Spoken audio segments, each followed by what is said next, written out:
All right, good afternoon, good morning, good evening, good night, whatever time you are turning into this video, just make sure it is good. My name is Game Boy Rob, and welcome to another deck tech. Now, this once again is not a deck that I myself have created. This is not my own invention by any stretch of the imagination. I thought I would show you guys today what is one of the oldest and most consistent archetypes in the whole game, which is the Fearsome deck list. Just straight, good old-fashioned Fearsome Shadow Isles. This is basically a Shadow Isles Allegiance deck with Wraithcaller, right?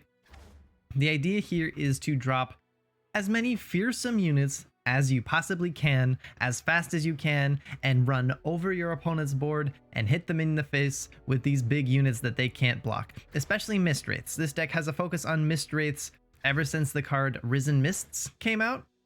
This has added a lot to this deck. The ability to play a Mist Wraith at burst speed and attack your opponent without them really being able to interact can lead to some really nasty surprise hits to their face and get a lot of damage in that way. Stalking Shadows also helps make this deck a bit more consistent, gets you towards your Mist Wraiths, your Wraith Colors, your Doom Beasts, which is another decent addition to help finish off the game. This deck is very straightforward. It's not terribly exciting to play. It's not terribly difficult to play. You're not gonna be hard pressed to make hard decisions in this deck very often. Every once in a while, but really not that often. This deck is also extraordinarily flexible. I have chosen to splash Ionia in this deck because I think it's the most fun, and I'll show you guys why in a second.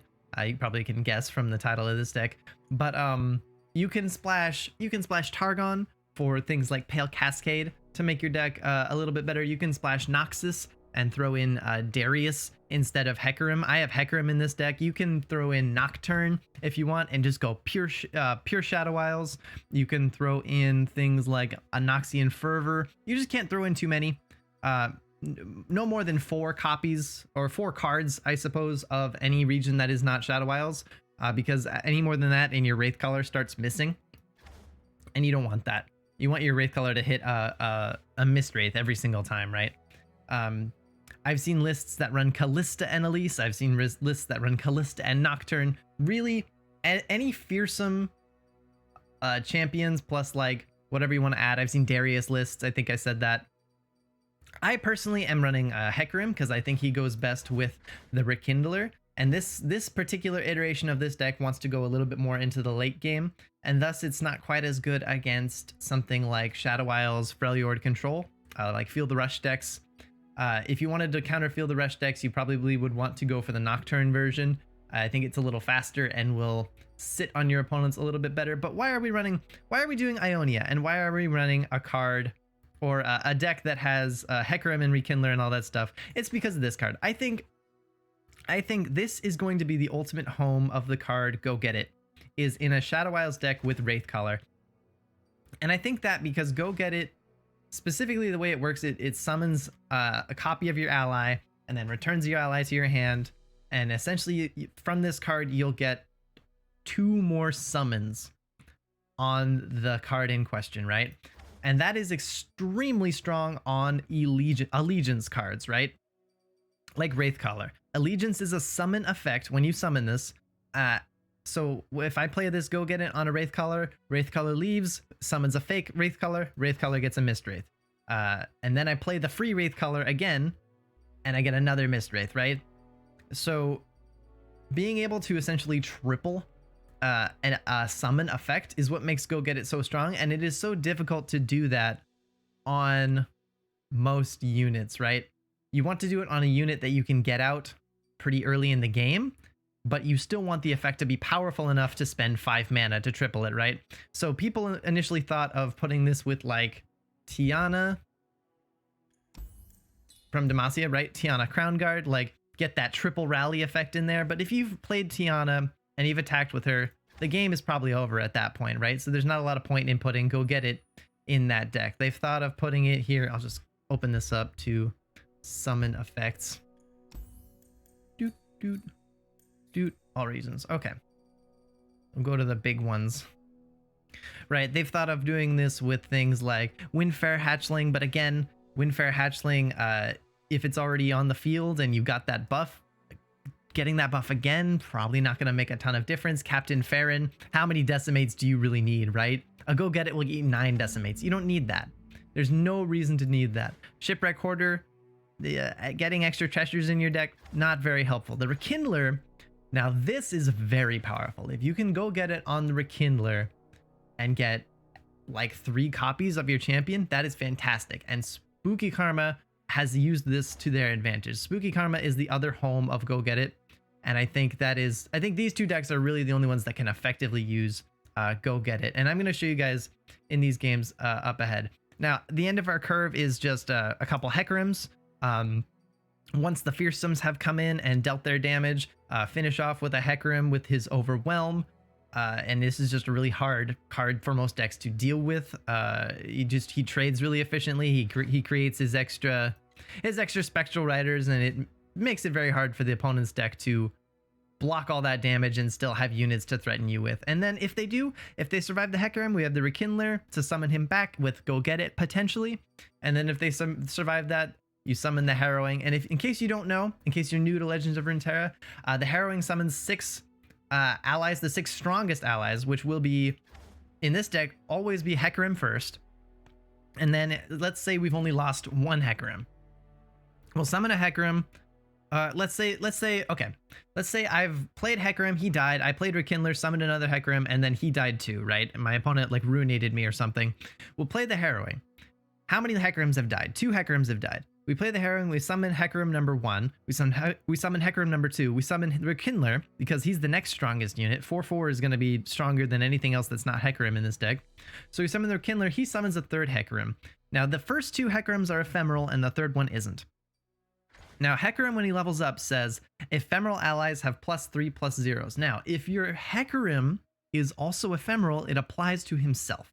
So if you have 1 ephemeral Hecarim on the board, he will be a 9/6. If you have 2 ephemeral Hecarims on the board, they will each be 12/6s. And if you have a 3rd non-ephemeral Hecarim on the board, then the first 2 ephemeral ones are going to be 15/6s when they attack. And that's pretty absurd considering that they have Overwhelm. So that's the powering of the Harrowing with Hecarim. This will just immediately close out almost every game if they don't have an immediate answer to it. Harsh Winds can answer it. Other Frostbites can answer it. The Pack Your Bags actually is a pretty decent answer to it, unless they're leveled up. But usually they level up on attack. So I'll stop talking. I'll get into a couple games. I'll show you guys what the heck I'm talking about here. And yeah, I hope you guys enjoy. Again, this is a very easy deck to pilot. This is a very good starter deck. If you're just getting started with Runeterra and you want to get into the ranked and you want to get climbing, this is a fantastic deck to start with. This will carry you quite far. So without further ado, let's get into some games and I'll show you guys how to play this. Oh my goodness. So our first match is against the man, BBG himself, and his Swain Sejuani deck. This is going to be a pretty tough match for us. I think we keep the Skitterer, we get rid of both Go Get It's, we keep the Mistwraith.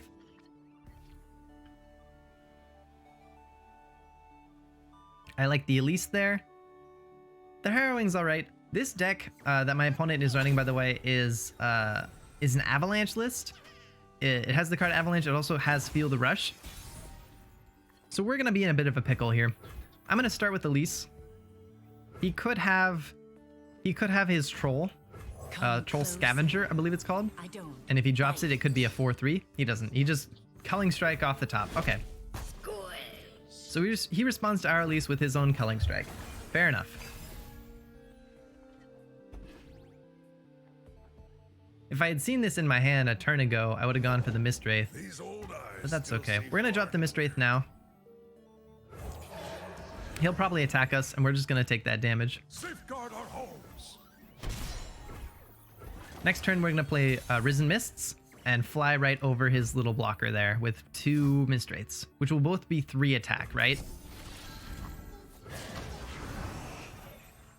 Now, we could see an avalanche out of our opponent after this attack hits, or he could go for another... Okay, he goes for Death's Hand.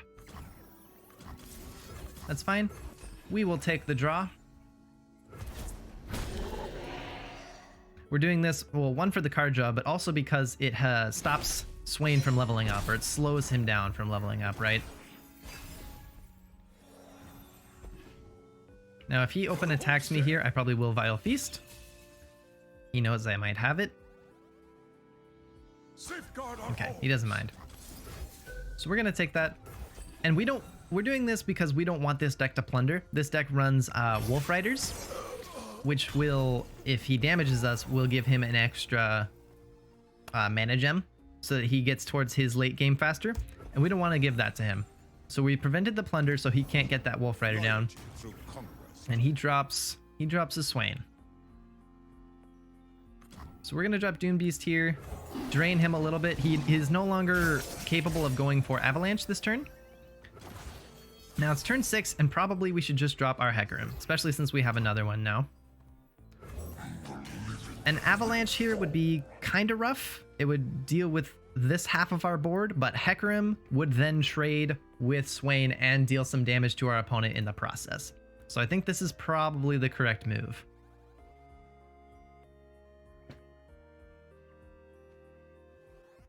My opponent's deck, by the way, I did a video on it, on what was the main version before. He's updated it since. He's traded out Trundle for Sejuani, and I believe he's now running, I believe he's now running a couple, what are they called? Ember Maidens. The 3/2 that damages everything at the beginning of each round.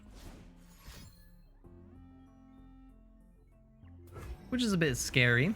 I mean, it's not the end of the world for us, right? Because we don't have a lot of units that only have 1 attack or 1 health. So this is a pretty good trade for us. Their time has come. Hecarim and Swain both go down in health, but neither of them die. And he's got the Ravenous Flock. Okay, so there goes Hecarim. We have another one in the back. We would like to stop Swain from hitting our Nexus next turn, but if he open attacks, there's nothing we can do about it. We are at war. Yeah, that's fine. We take some damage here. Swain gets towards leveling up. Not the end of the world. Bleed for Noxus. Not the end of the world.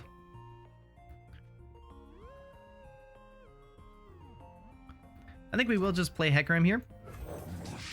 This threatens a lot of damage. If he answers Hecarim, like if he plays Death's Hand into Ravenous Flock, we will have exactly 9 mana next turn to go for the Harrowing. Probably that's not what's going to happen. Oh, he drops an Ember Maiden. That's interesting.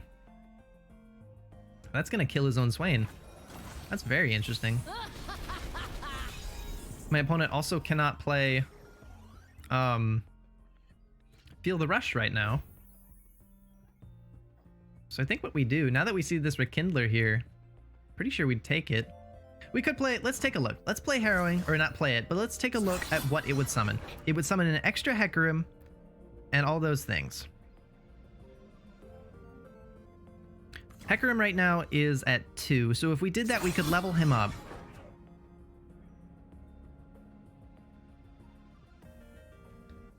I think that's the play. We could play Rekindler, but that would not level up Hecarim. So I think we're going to do this. I don't know how my opponent answers this. We are going to attack with as many ephemerals in front of Hecarim as possible. Destination in sight. Except for Elise. So here's what we do. Oops. We're going to attack with everything except the second Hecarim. Like that. We're going to leave Elise because Elise would summon a... actually, she's fearsome, right? So we're going to attack like that. Elise goes behind Hecarim because we don't want to summon the non-ephemeral spider. This will level up Hecarim, by the way. And I think this wins us the game. Okay, Hecarim levels up. And he gives all ephemerals plus 6 attack because there's 2 of him. Including himself. and he has Overwhelm. I don't think my opponent can survive this. Yeah, he gives up. There you go. BBG, one of the best players in North America, goes down to a super standard fearsome deck. Very strong deck.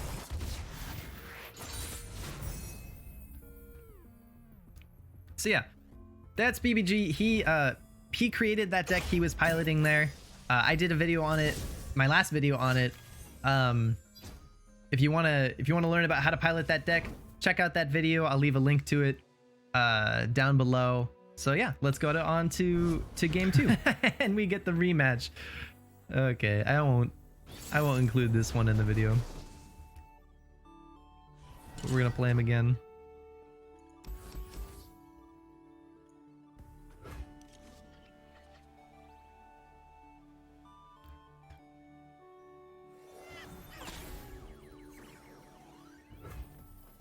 Maybe I will. All right, so we go up against the same deck, BBG once again, with his Swain Sejuani list. Now, I was saying this in the last game. This deck that he's running, and we will play the Risen Mists here. We're gonna play the Risen Mists and then just do an open attack. This isn't as strong as it could be with if we had another Mist Wraith out, but it's still the right play. Okay, there's the Ember Maiden. So this is what his deck does now, right? It drops Ember Maiden to weaken your board, set everything up for a Ravenous Flock, and enable Wolf Riders. Turn 3 Ember Maiden into turn 4 Wolf Rider to get the extra mana gem is pretty strong, pretty powerful. We, however, we're gonna play Stalking Shadows here. Get a Doom Beast, which is the perfect pull. Now, I suspect he will attack with at least one of these. I have some options here. I could block here with the Mist Wraith and let these both die to Ember Maiden itself, or I could Vile Feast Ember Maiden. I think I do like that, actually. I'm gonna block like this and force him to do something here. Okay, he's going for the Troll Chant. Pretty good. That was a pretty strong play. We don't have a ton of reason not to just glimpse this now. Yeah, Troll Chant, pretty powerful. I could have gone for the Vile Feast there, but it would have resulted in something similar.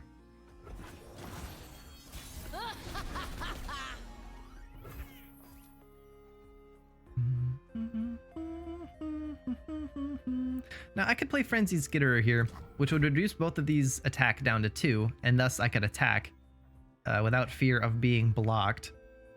Of course, if he has a Swain or a Wolf Rider here, he can block me anyway. I think that's still the play. We're gonna go for the Skitterer. If he has an Avalanche, he wipes my board, but he wipes his own as well. I think that's the play.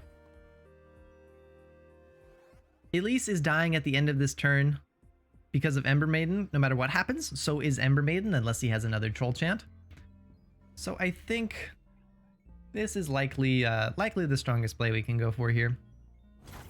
Oh, and he just passes. He just lets me attack. Now we could burn his mana, right? We could burn 4 mana of his, but that's almost never the play with this deck. This is a fast-paced, hit him hard kind of deck. And he takes down our Skitterer there. I see. So he takes down our Skitterer, and our whole board dies to his Ember Maiden at the start of next round. Not ideal. Not ideal, but we're gonna let it happen. We can now Vile Feast his 3/1 if he goes for like an open attack here. Now, because Ember Maiden attacks or has her thing at the start of a round, because Ember Maiden triggers at the start of a round, Plunder is already enabled. So if he had wanted to go for a Wolf Rider there, stopping this from hitting me does nothing, because Wolf Rider would just hit either way. Now, he drops a Swain, which means he would really like to hit me with that Swain. We're not going to let him do it. We could play Hecarim to bonk him, to have them trade. and then have exactly enough mana for the Vile Feast afterwards. That's certainly an option. That's certainly an option. We could also go for the Mistwraith into Doom Beasts. We have some options here. I think I'd like that better. Do I like that better? Kind of like Hecarim. I'm gonna play Hecarim as my Swain blocker. Vile Feast will take care of the 3/1.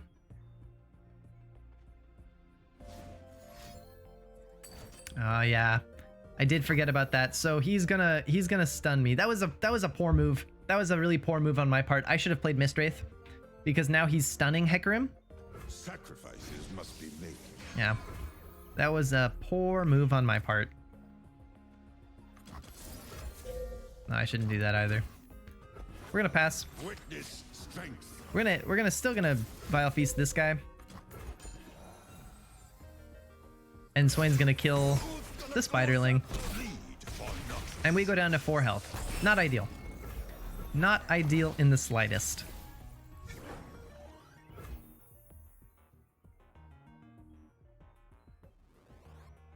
Alright, so now what I'm gonna do, I think I want to set up a Go Get It. I expect he has a Ravenous Flock in his hand. So I'm going to play Mistwraith first. If he plays Ravenous Flock on Hecarim or Death's Hand on Hecarim or whatever, we're going to Go Get It on Hecarim. Carved from the Oh, or that. Okay. So I could still Go Get It on Hecarim here. However, if he does have a Ravenous Flock, the whole Go Get It fizzles. Let's check. Has he played one yet? He hasn't. He has not played a Ravenous Flock. He has a Swain down on the board. He could very well have one. We have not attacked with any ephemerals yet, meaning Hecarim is at 0 out of 7 for leveling up.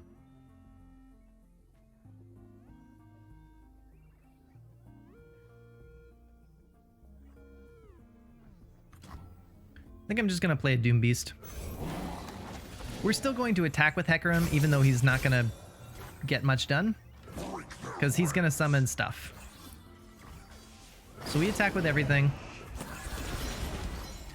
He doubtlessly blocks Hecarim there, yeah. We still have to do this. We have to get maximum damage in. So I could have gone for the Go Get It there on Hecarim. The only reason I didn't is because it would absolutely dies to a Ravenous Flock. And with the play we went for, these Doom Beasts will probably finish off the game. Oh, that's really smart. That's really clever. He goes for a Go Get It specifically so that we can't block his Swain, and he kills us that way. That's well done. That was a good play by my opponent, who is, you know, one of the best players in North America, like I said, so like it's to be expected. But yeah, he outplays us, he gets us in a bad spot, and he kills us. Well played by him. Well played by my opponent.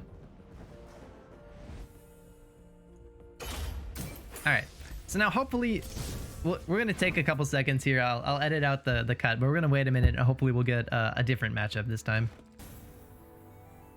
Okay, Nightfall. We find ourselves a Nightfall deck. Now this is a pretty rough, this can be a pretty tough matchup for this deck, because Nightfall units tend to have 3 attack. A lot of the cards that this deck runs just have 3 attack. They run the Mountain Goat, they run Doom Beast, they run stuff that can block Fearsomes.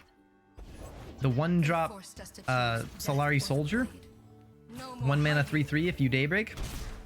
Very strong card against this type of deck. We're gonna start with the Elise. There's nothing. I think you always start with the Elise if you can. Okay, he doesn't have any 3 attack unit, which is great for us. This cannot block unless he uses a Pale Cascade. And he doesn't even block the 1/1. Oh, of course not. Why would he block the 1/1? That would be great for us if he did.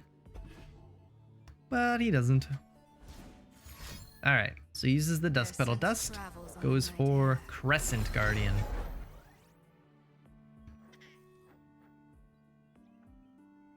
That's very interesting. Now, normally, obviously, I would try never to play Doom Beast without a Nightfall enabled, but I would like to trade into this. The problem is Pale Cascade, right? I don't want to take 5 damage from this and go without blocking it. So I think I do have to do this, actually. I'm going to play the Doom Beast. Naked Doom Beast. So Doom Beast is going to block this 5/3 if he attacks with it. And neither of my units can block this Stygian Onlooker because it is also fearsome. And that's what my opponent decides he only wants to attack with that. Nice. That's good for us. We could trade the Doom Beast here, but I don't think it's necessary. Actually, there's no reason not to. Doom Beast does not have fearsome, which means that he's going to have this 2/1 and this 2/1. Likely this Doom Beast will end up trading with the Stygian Onlooker later down the line. So we may as well block it now and not take the damage. Now we could go for a Frenzied Skitterer here, which would let Elise trade with the Crescent Guardian. That's pretty strong. That does look pretty strong. What else could he play here? He could play his own Doom Beast. He could play another Crescent Guardian. He'd have to have some sort of Nightfall attack, Nightfall card in there though, like a Nightfall Enabler card in his hand to do that. So I think I will go for this. Next turn, we'll probably go Mistwraith into Doom Beast and start getting the drain going. Okay. Fading Memories. So there's his Nightfall Enabler. And he's going for the Shadestalker. That's interesting, because that can't block Fearsomes. So we're going to swing out. I imagine he'll block the Elise. You won't suffer long. He'll probably also block one of the Spiderlings with this guy and with the elusive unit. We will resist. Yeah, Fear just not like that. death. These two trade, which is very nice for us. Elise is a really good card, but trading her out with a 5/3, something we'll take any day.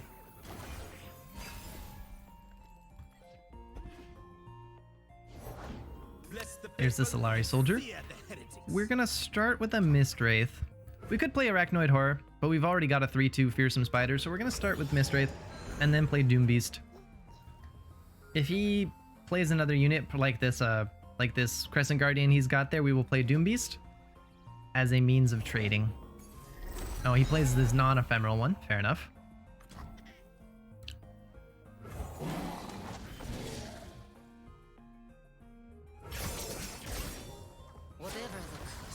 Okay, he's working on his Nocturne level up requirement here, which is pretty scary.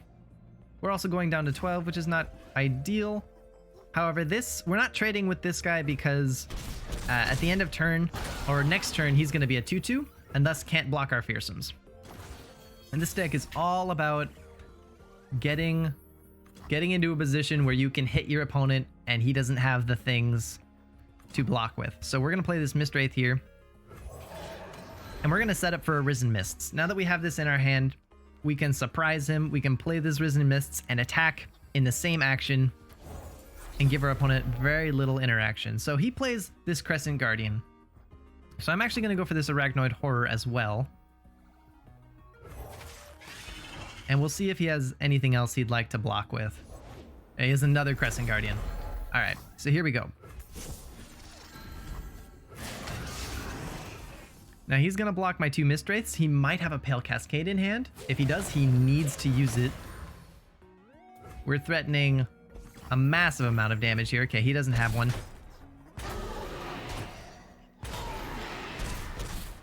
So we take our opponent down to 2. If we still had that Doom Beast in our hand, we'd be pretty set here. When my opponent attacks, I will trade as much as I can, because going into the next turn is when we can start having enough mana to cast the Harrowing. So trading out all of my units if possible so that I have an empty board getting maximum value out of the Harrowing is kind of what you want to do.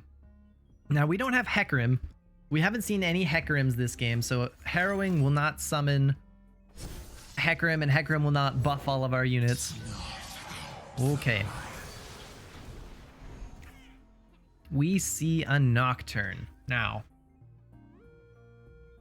Nocturne's giving this vulnerable. We would love to, what we want to do here is block Nocturne with obviously something that can trade into him. Unfortunately for us, Nocturne, when he attacks, he has 2 Nightfall units, so when he attacks, Nocturne is going to level up, and his whole board is going to get fearsome. This is pretty dangerous for us. We're going to have to play Rekindler here, because Rekindler can trade into Nocturne, hopefully. Except he took my Frenzied Skitterer, which is really rough. My opponent actually might kill me here. Yeah. So the Rekindler can still block Nocturne, but he can't trade into it anymore. For truth. But I don't think we're dead. We can't trade into Nocturne, but I'm pretty sure he's gonna pull this somewhere. Might be under Nocturne. But we can only make 1 block. Okay, he didn't pull. He didn't pull because he doesn't want this to block anything at all. So we're gonna block there.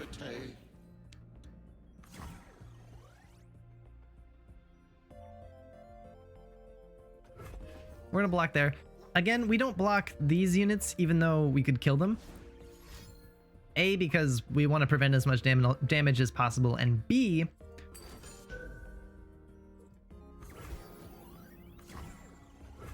these units can't block fearsomes. This is sort of a fearsome against fearsome matchup.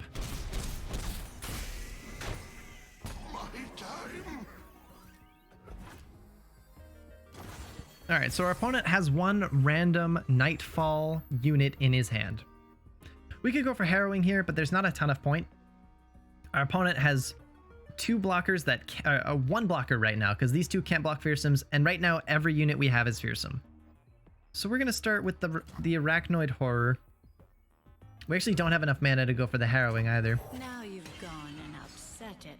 So we're gonna start with the Arachnoid Horror, and then we're gonna go with the Mistwraith, and hopefully our opponent just won't be able to develop blockers. Yeah. Okay, so I forgot that Nocturne could do that. So every attacker that he develops actually reduces my own board. I forgot about that.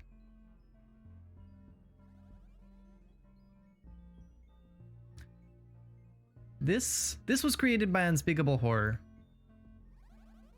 And he played it, which leads me to believe that this is either a bigger fearsome unit or a bigger Nightfall unit, or not a unit at all.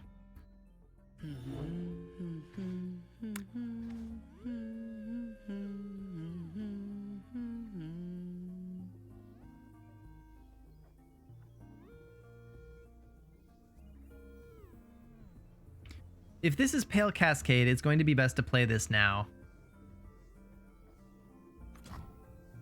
And I think if this was a unit, he would have played it before the oh nope, it was a unit. That's my bad. We're kind of in trouble.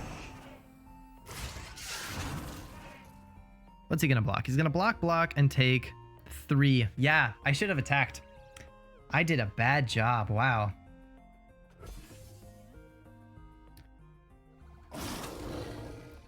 He has to block with Nocturne as well, which is good for us.